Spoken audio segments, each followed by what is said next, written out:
Hey guys, welcome back to Inmology, a place full of inspiration and motivation. आज एक ऐसी कहानी जो जीवन का एक ऐसा भाव प्रकट करेगी जिसे अपनाकर न केवल जीवन को सरल बल्कि सुखद भी बनाया जा सकता है। कहानी अगर पसंद आए तो लाइक एंड शेयर जरूर कीजिएगा और इसी तरह की मोटिवेशनल स्टोरीज के लिए चैनल को सब्सक्राइब भी जरूर कर लीजिएगा। तो आइए शुरू करते हैं। एक डॉक्टर बड़ी ही तेजी से हॉस्पिटल में घुसा। उसे किसी एक्सीडेंट के मामले में तुरंत बुलाया गया था।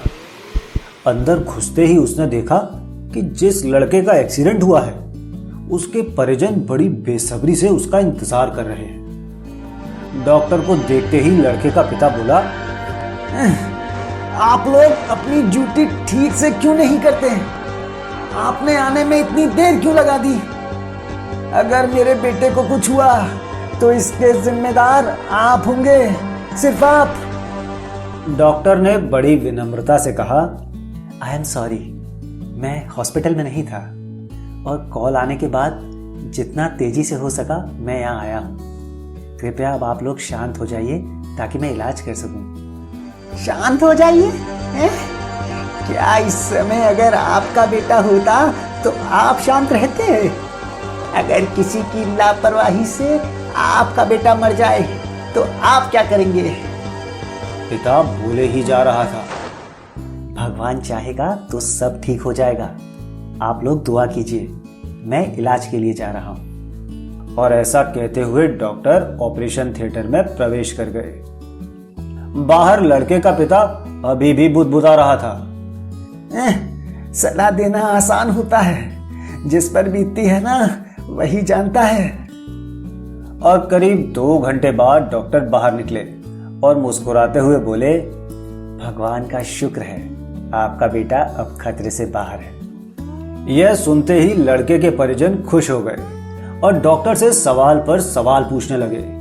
वो कब तक पूरी तरह से ठीक हो जाएगा? और डॉक्टर साहब उसे डिस्चार्ज कब तक करेंगे?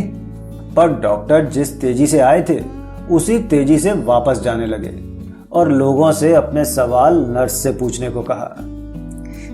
ये डॉक्टर इतना घमंडी क्यों है? ऐसी क्या जल्दी है? वो 2 मिनट हमारे सवालों का जवाब भी नहीं दे रहा। लड़के के पिता ने भौं को सिकोड़ते हुए नर्स से पूछा। नर्स लगभग रुआंसी होती हुई बोली, आज डॉक्टर साहब के लड़के की एक भयानक एक्सीडेंट में मौत हो गई है और जब हमने उन्हें फोन किया था तब वे उसका अंतिम संस्कार करने जा रहे थे। बेचारे अब आपके बच्चे की जान बचाने के बाद अपने लाडले का अंतिम संस्कार करेंगे, इसीलिए जल्दी से दौड़ कर जा रहे हैं। यह सुन लड़के के परिजन और पिता स्तब्ध रह गए और चारों ओर एक अजीब सा सन्नाटा पसर गया।